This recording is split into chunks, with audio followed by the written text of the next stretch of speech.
128, por favor. E o título do sermão é O Caminho da Felicidade. Diz assim a palavra de Deus: Bem-aventurado aquele que teme o Senhor e anda nos seus caminhos. Você comerá do fruto do seu trabalho, será feliz e tudo irá bem com você.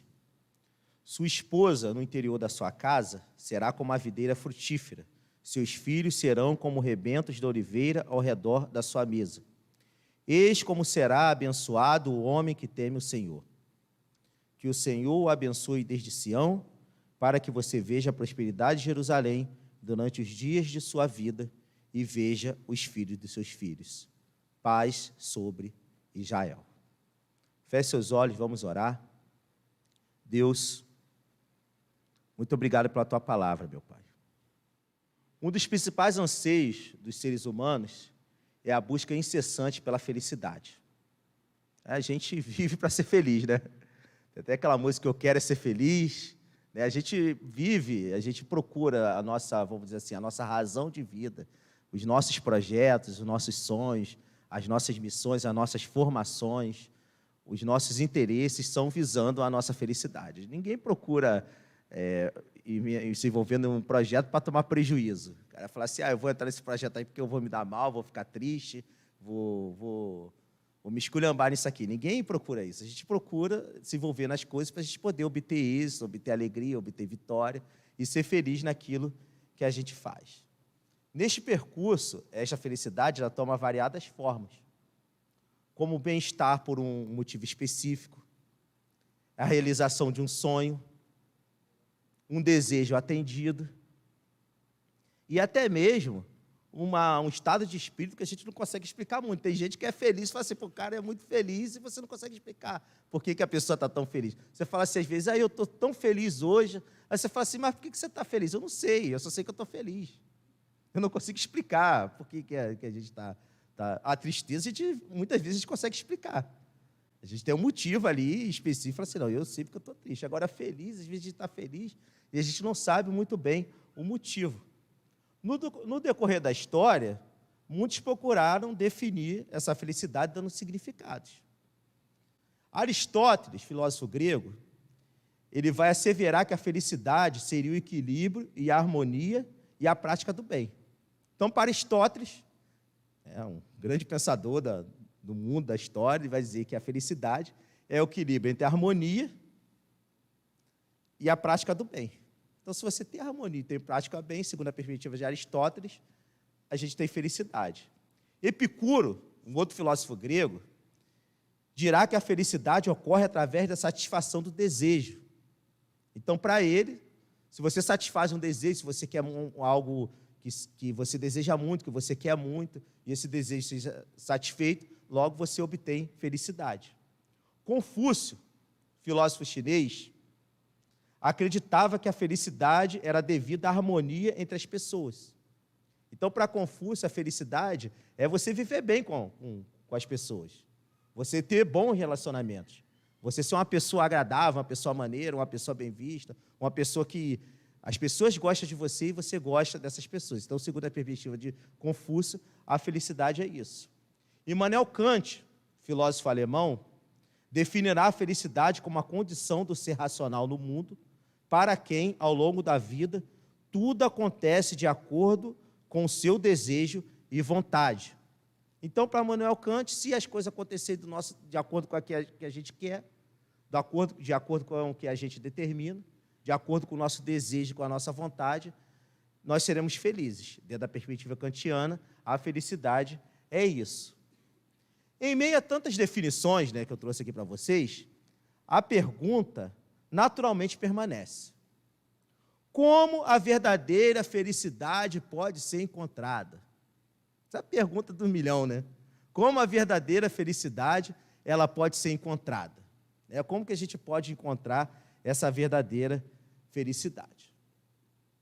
Este salmo, ele nos indica que esta felicidade, ela está ligada diretamente à maneira como a gente compreende o ser de Deus, a maneira como a gente entende o que Deus é e como esse entendimento de Deus faz diferença na nossa vida.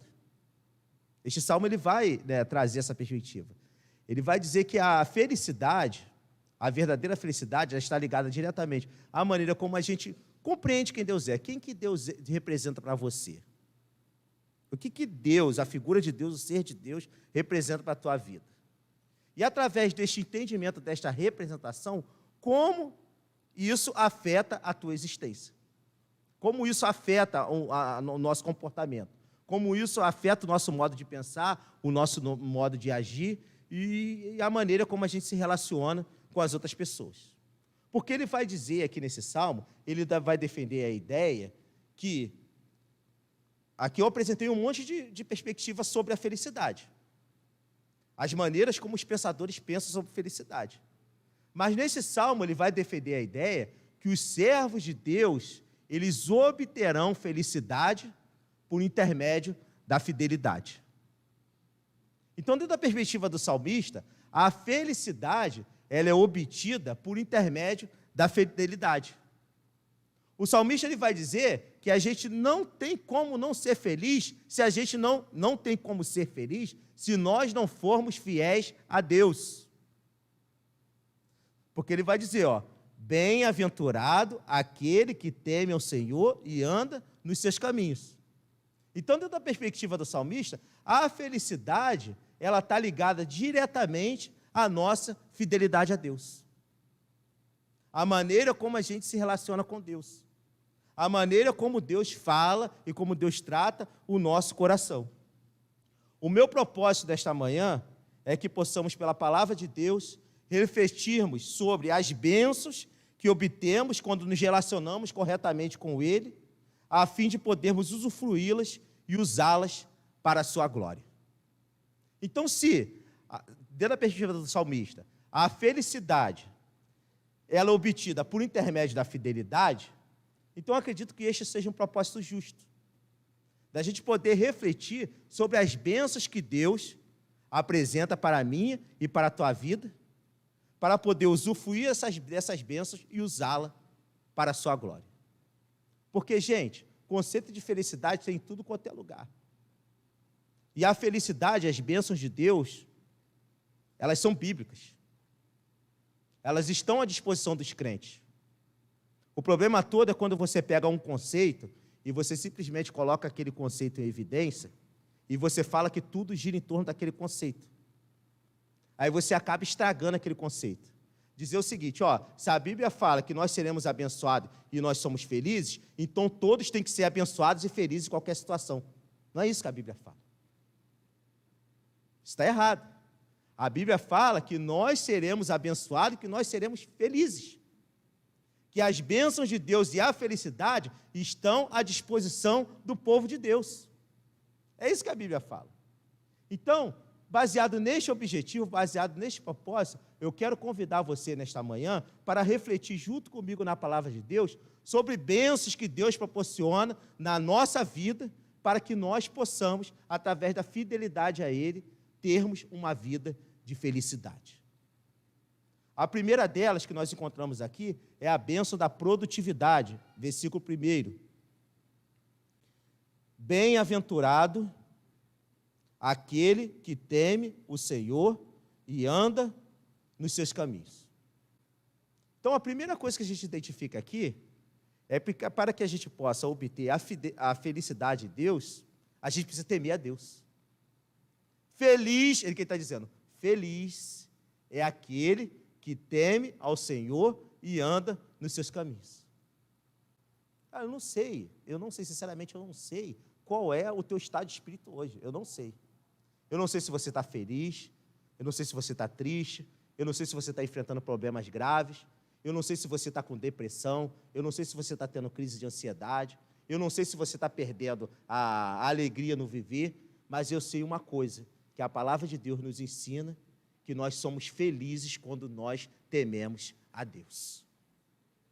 Bem-aventurado, feliz é aquele que teme ao Senhor e anda nos seus caminhos.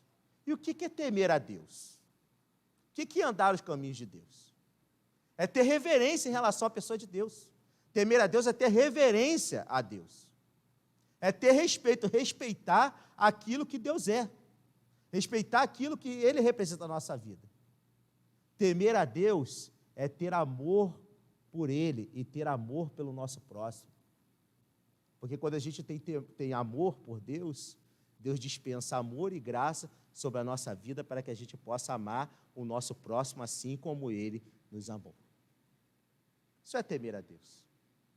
Temer a Deus é ter confiança na pessoa de Deus, é ter admiração, é reconhecer a nossa insuficiência, é nos humilharmos diante de Deus e é obedecer a Ele.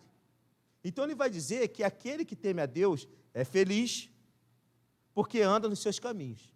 E qual é o resultado? Deixa andar no caminho de Deus. Qual é a bênção que Deus dispensa na vida daquele que teme a Deus?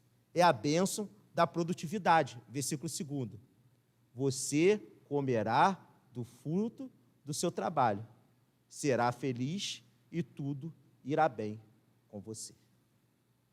Então ele está dizendo que para a gente ser feliz, para a gente obter a felicidade através da fidelidade a Deus, a gente precisa ser produtivo.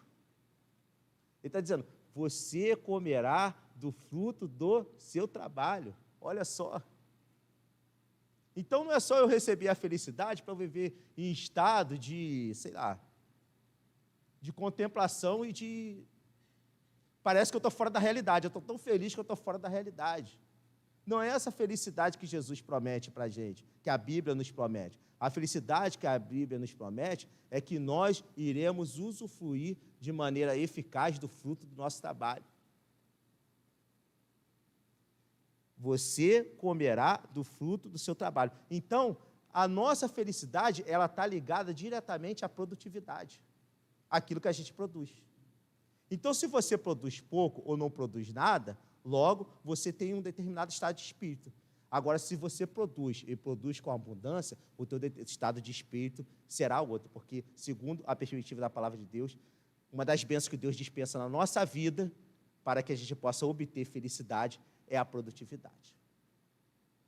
Um dos grandes pensadores da sociologia, Max Weber, é um dos pais da sociologia, a sua principal obra, o seu principal legado, será um escrito chamado A Ética Protestante e o Espírito Capitalismo.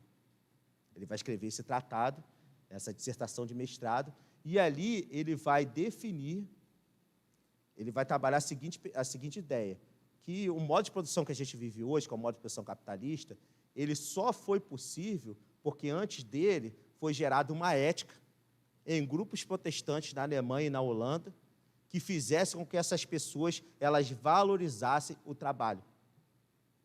Dentro dessa perspectiva, da perspectiva cristã, a partir do momento que a gente teme a Deus, a partir do momento que a gente procura andar nos caminhos de Deus, e que o nosso trabalho é valorizado, ou seja, você comerá do fruto do seu trabalho, você será produtivo para poder usufruir do fruto do seu trabalho, esse trabalho, ele deixa de ser somente um ofício que a gente faz sem sentido nenhum, para muitos, e ele passa a ter um sentido moral e um sentido ético.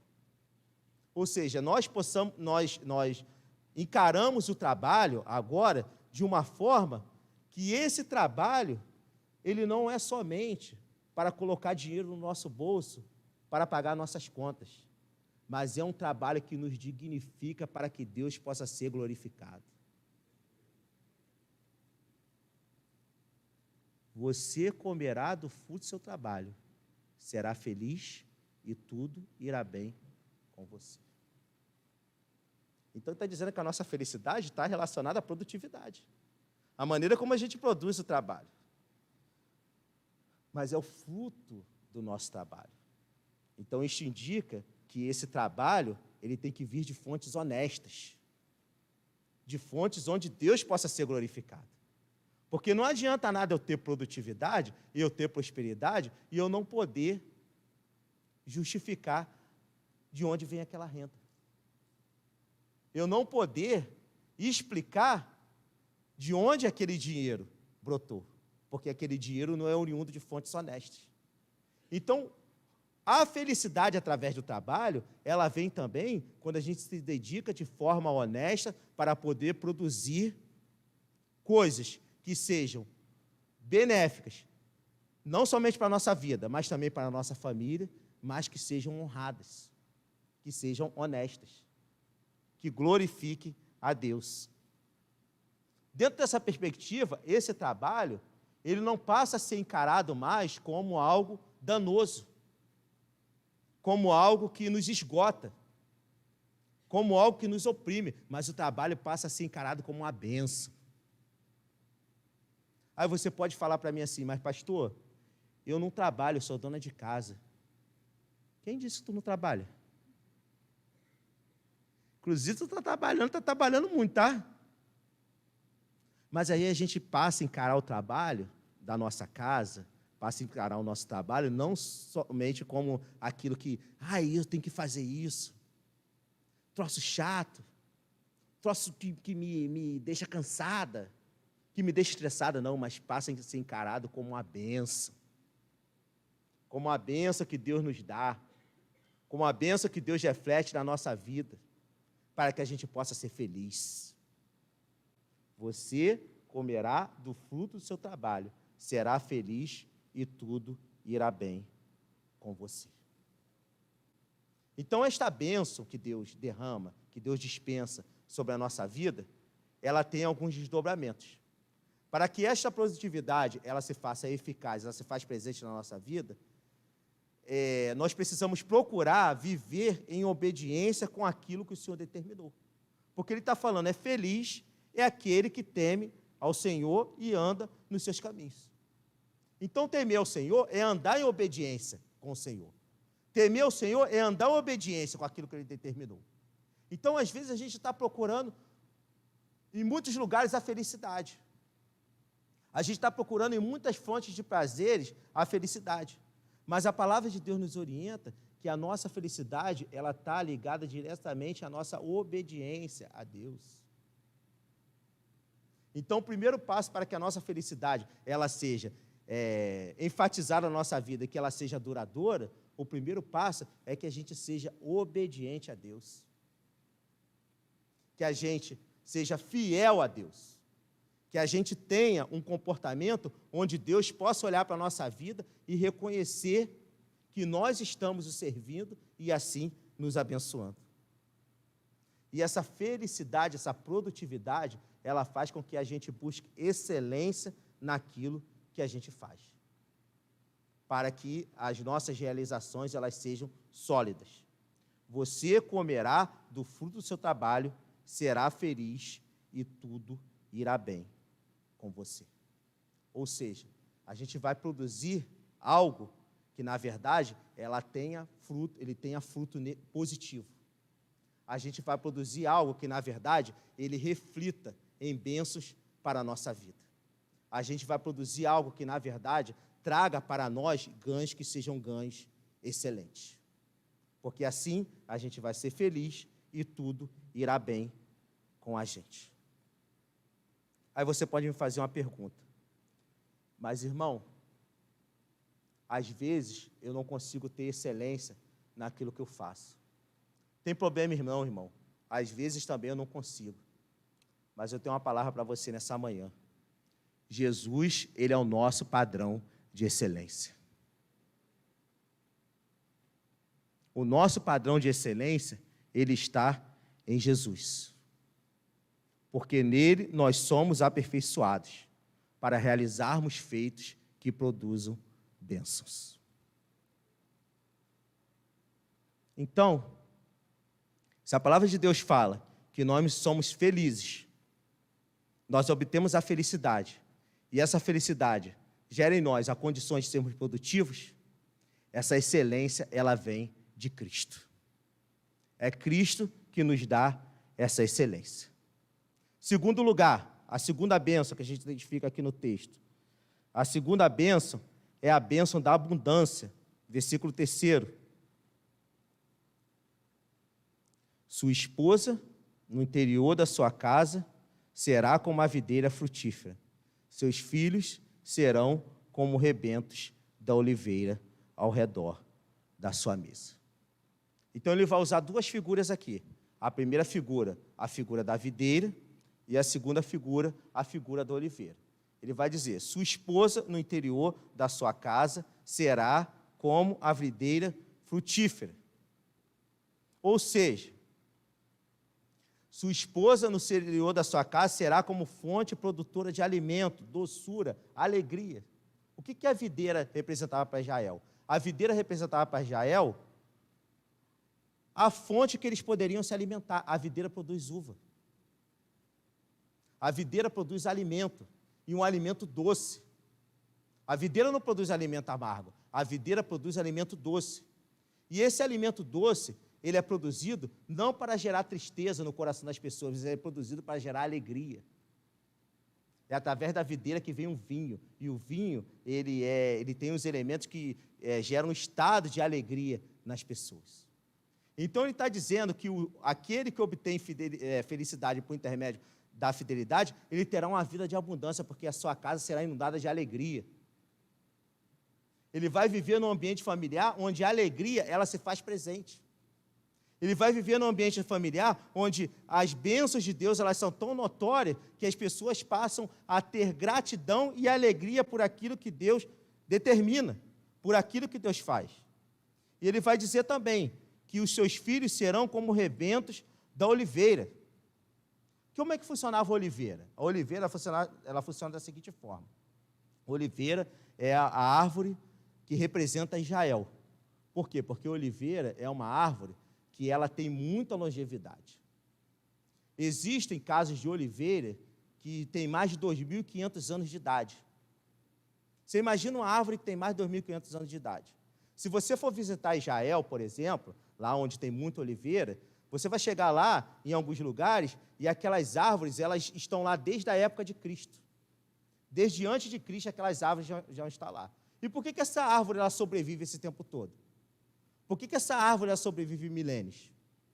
Porque quando ela vai ficar velha, às vezes ela demora anos e anos, décadas para não produzir fruto algum. Mas quando ela fica velha, ela começa a botar uns rebentozinhos assim, ó. Começa a brotar uns brotos nessa árvore. E esses brotos, eles vão tomando conta dessa árvore, esses brotos, eles vão revigorando esta árvore e eles vão renovando esta árvore. Então, quando ele fala que os nossos filhos serão como os rebentos da oliveira, ele está dizendo que a abundância na vida daqueles que são abençoados por Deus, ela é tão grande que é uma abundância revigorante e uma abundância renovadora.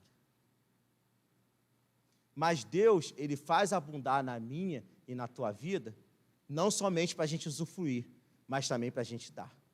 Quer ver um exemplo? Eliseu e a Sulamita. Eliseu era o profeta de Deus. A Sulamita era uma mulher abastada, era uma mulher que tinha muito dinheiro. Ela vê o profeta vindo, passando pelas suas terras, e ela começa a pensar assim, bom, o que eu poderia fazer para abençoar a vida do profeta? O que eu poderia fazer para abençoar a vida dele? Então, toda vez que ele passava lá nas terras daquela mulher, ela dava alimento para ele, e depois ela resolveu construir um quarto, com uma cama, com uma mesinha, com uma lamparina, para que ele pudesse repousar. Ou seja, aquela mulher, ela tinha abundância na vida dela, mas ela resolve abundar sobre a vida do profeta. Ela fala assim, Deus está me abençoando, eu tenho recursos, eu tenho riquezas, mas eu estou vendo alguém aqui que tem necessidade. Aí o que ela faz? Ela abençoa aquele profeta. Aí aquele profeta agora ele tem um alojamento para poder ficar lá. Ele olha aquela disposição daquela mulher de abundar, olha só o que ele está falando. Ele olha aquela mulher, aquela disposição daquela mulher para abundar, o que ele faz? Ele pensa assim, bom, se esta mulher me abençoou, por que eu não posso abençoá-la? Aí ele chama a Sulamita e pergunta, o que você precisa? Ela nem fala o que ela precisa, mas aí o servo dele fala assim, ela não tem um filho. Aí o que o profeta faz? Faz uma oração sobre a vida dela para que ela pudesse ser mãe. Ou seja, ela abundou na vida do profeta materialmente, mas o profeta abundou na vida dela emocionalmente. Às vezes Deus dá abundância para a gente, às vezes Deus dá recurso para a gente que a gente possa olhar para a vida do outro e abundar na vida do outro. Às vezes não é nem para trazer o sustento físico, mas é para trazer o sustento espiritual. É para dar a mão e falar assim, ó, olha, eu estou junto com você. Você está passando por essa dificuldade, você está passando por um momento de tristeza, mas a felicidade que está na minha vida, que Deus está gerando na minha casa, a abundância que Deus está gerando na minha casa, eu quero compartilhar com você. Eu quero abundar essa felicidade. Eu quero fazer com que essa felicidade, ela progrida. Aí ele procura suprir a carência emocional que aquela mulher tem. Só que aquela criança morre. Aquela criança morre. Dá uma dor de cabeça na criança e a criança morre. Aí, no momento de maior dificuldade dela, que ela já tinha abundado na vida do profeta, ela procura o profeta novamente. E no momento de maior dificuldade da sua existência, aquele profeta a ampara e realiza o milagre na vida dela. Porque quando Deus abunda na nossa vida, não é para a gente reter, é para a gente transmitir. E aquele momento de dor, aquele momento de luto, aquele momento de tristeza, tornou-se um momento de felicidade, porque aquela criança ressuscitou. E aquela criança ressuscitou para a glória de Deus. Então, o que a gente aprende aqui?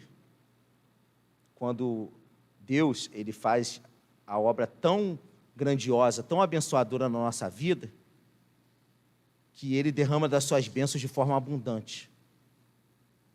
Em primeiro lugar, que a gente use desta abundância para qualificar a nossa existência.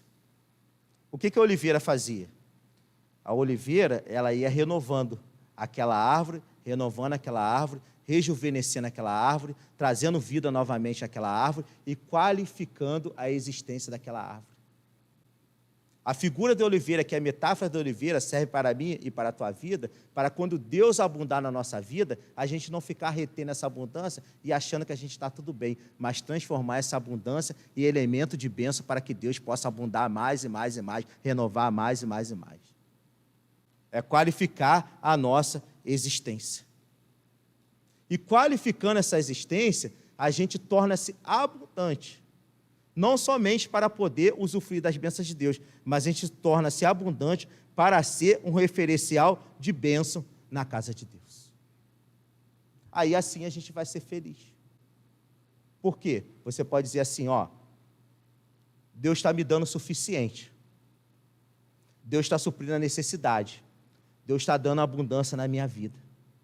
Mas essa abundância eu vou transferir para o outro para poder abençoar o outro. Para que a gente possa se tornar referencial de bênção. Porque se existe alguém que abunda na nossa vida, é Jesus Cristo. Com Jesus Cristo não tem medida restrita. A abundância de Cristo na nossa vida, ela é uma abundância maravilhosa. Ela é uma abundância gigantesca. Mas Ele abunda na nossa vida para que a gente possa ser otimizado para realizar as suas obras para a glória dEle. Então, em segundo lugar, os servos de Deus, eles obtêm felicidade por intermédio da fidelidade, sendo abençoados com abundância. Terceira bênção que a gente identifica aqui, é a bênção da longevidade. Versículo 5. Que o Senhor o abençoe desde Sião, para que você veja a prosperidade de Jerusalém durante os dias da sua vida. Então ele vai dizer que o Senhor o abençoe desde Sião, para que você veja a prosperidade de Jerusalém durante os dias da sua vida. Então, ele está falando o seguinte, ó, cara, se você for fiel a mim, dentro de circunstâncias normais, porque existem circunstâncias que são anormais, que é a circunstância de perseguição, é a circunstância de problemas econômicos graves. Mas se você for fiel a mim, dentro de circunstâncias normais, eu dispensarei a minha bênção sobre a tua vida para gerar felicidade no teu coração. É isso que Jesus está falando aqui, é isso que Deus está falando no texto. Se você for fiel a mim em circunstâncias normais, eu dispensarei felicidade na tua vida para poder abençoar o teu coração. Só que essa felicidade que eu estou dispensando aqui, não é para você simplesmente ficar usufruindo dela e tendo uma vida estagnada, mas é para que você veja a prosperidade de Jerusalém. É para que você veja a prosperidade da tua casa. É para que você veja a prosperidade da tua igreja. É para que você veja a prosperidade do teu bairro. É para que você veja a prosperidade do teu município. É para que essa bênção faça diferença não somente na tua casa, mas faça a diferença em toda a sociedade. Que o Senhor te abençoe desde Sião, para que você veja a prosperidade de Jerusalém durante os dias da sua vida. Então, esta longevidade que Deus nos dá, essa longevidade que Deus coloca no nosso coração, é uma longevidade para a gente construir legados que sejam sólidos e legados que sejam duradouros. Legados que interfiram no nosso relacionamento conjugal. Quando ele fala que o Senhor nos abençoe para que a gente veja a prosperidade de Jerusalém, ele está dizendo o seguinte: olha só, a bênção de Deus vai vir tão abundante na tua vida, a felicidade ela vai ser gerada de maneira tão contundente, que você terá um casamento abençoado, e esse casamento será referencial de bênção para outras pessoas. É ter um casamento abençoado, é ter filhos abençoados, é ser referencial de bênção na igreja, é ser referencial de bênção nos lugares de convivência, para que haja paz sobre Israel. O que é a paz sobre Israel? A paz sobre Israel é o seguinte, gente, ó. Ele está dizendo: o Senhor te abençoe com longevidade desde Sião, para que você veja a prosperidade de Jerusalém e que haja paz sobre Israel. Que a sua família, a sua casa, o seu lar será motivo de honra, será motivo de orgulho na sociedade. É que a gente contribua para a paz do nosso lugar, é que não a gente contribui para o caos. É que a geração que a gente vai criar aqui será uma geração tão abençoada que vai ser uma geração que vai fazer a diferença positiva nos lugares de convivência. Vai ser uma geração para poder contribuir de forma significativa e positiva para a sociedade. Não é a geração para viver no presídio. Não é a geração para viver dando prejuízo ao Estado, mas é uma geração para produzir e para poder abençoar toda a comunidade. Que o Senhor te abençoe desde Sião, para que você veja a prosperidade de Jerusalém durante os dias da sua vida e veja os filhos dos seus filhos. Paz sobre Israel. Que o Senhor venha nos dar paz. Que o Senhor venha nos dar força. Que o Senhor venha fazer da nossa vida a cada dia mais produtiva. Que o Senhor venha abundar das suas bênçãos na nossa vida para que a gente possa abundar na vida do próximo. Que o Senhor nos dê longevidade para que a nossa geração faça a diferença neste lugar. Não a diferença para a desgraça, mas a diferença para a bênção. E que o Senhor gere no meu e no teu coração a felicidade necessária para que a gente possa usufruir dessas bênçãos e glorificar o nome dEle. Feche seus olhos e vamos orar em nome do Senhor Jesus. Deus,